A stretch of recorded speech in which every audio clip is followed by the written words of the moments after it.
Do you have enemies? Have you ever stopped to think about where they are, what they do, or how they became your enemies? Today we're going to explore one of the strongest, most hidden enemies that lives within each of us. An enemy that slowly drives us toward poverty, makes us unpopular in society, and drains our energy. This enemy is not outside of us, it's inside, and its name is anger.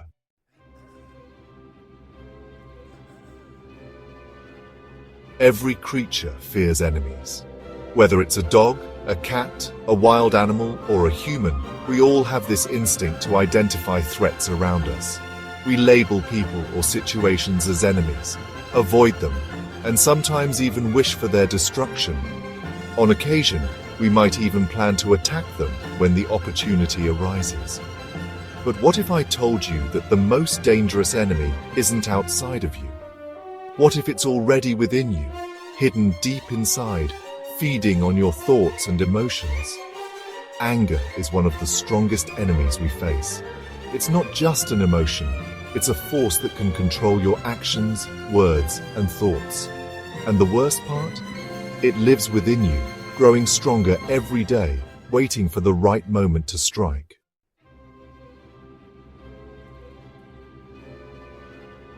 Let's take a moment to recall the last time you felt angry. Maybe it was just a few minutes ago, or perhaps it was earlier today. How did it feel? Your heart raced, your breathing quickened, your head felt like it was about to burst. Everything around you seemed to burn. In that moment, anger wasn't just an emotion, it was a torturer. And here's the truth, anger doesn't just hurt others, it hurts you. It drains your energy, clouds your judgment, and leads you toward destruction. Anger is a smart enemy. It starts small, a fleeting thought, a minor irritation. But if you feed it, it grows. It begins to control everything you do, say, and think. And before you know it, a single moment of anger can destroy everything you've worked so hard to build.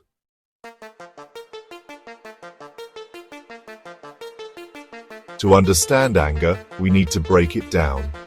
Anger comes in three forms, tied to three different timelines: the past, the present, and the future. Anger from the past. Some angry thoughts are tied to past experiences. Maybe someone said something hurtful to you years ago, and you've carried that pain ever since. Anger in the present. Other times, anger arises from what's happening right now. For example, you're listening to the news and they announce a tax increase. Suddenly, you feel a surge of frustration, anger about the future. But most often, anger comes from the stories we create in our minds about the future. Imagine you start thinking your business partner might cheat you. You build a whole narrative around it, making assumptions, reacting to those assumptions, and trapping yourself in a cycle of anger, all based on something that hasn't even happened. And these conflicting thoughts always have a subject. It could be a person, a friend, a family member, or even an ally of someone you consider an enemy. Or it could be a situation, like politics, the economy, or even the weather. But here's the scary part. When you're used to anger, it doesn't even need a subject. It can just appear out of nowhere and take control.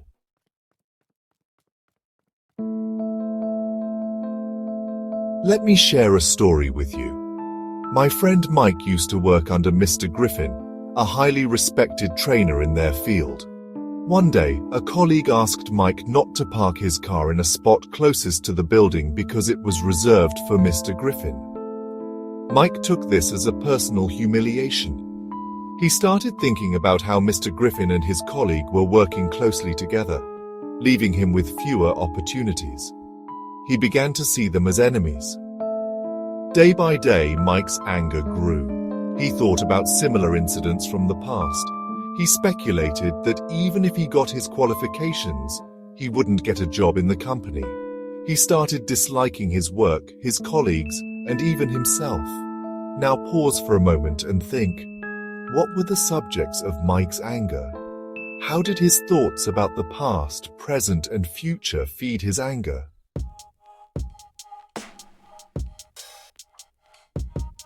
Now, let's talk about what anger needs to grow. We've established that it needs a subject, a person, or a situation, but that's not enough. Anger also needs a thought process to fuel it. Let's call this as unwise attention. Imagine this. You remember that a friend didn't invite you to their birthday party this year.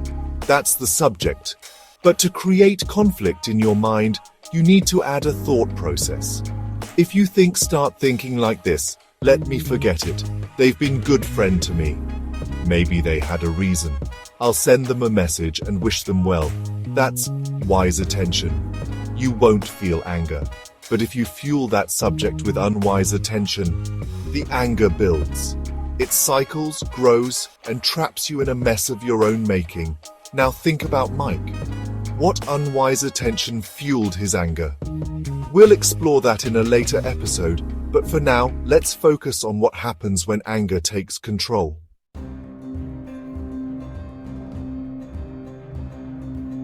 When anger controls you, it comes out in your actions, words, and thoughts. A single word spoken in anger can destroy a lifelong relationship. An object picked up in a moment of rage can lead to irreversible consequences. Many of the crimes we see in society aren't committed by dangerous criminals. They're committed by ordinary people who couldn't control their anger in a critical moment. That's why it's so important to identify this enemy within you. Unless you're prepared, you won't be able to control your anger when it matters most. And just like in a battlefield, you can't learn to use your weapons in the heat of the moment. You need to train your mind. The battle begins.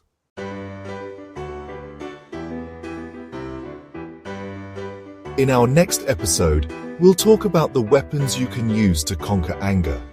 But for now, take a moment to dive into your inner thoughts. Reflect on the subjects and thought processes that fuel your anger.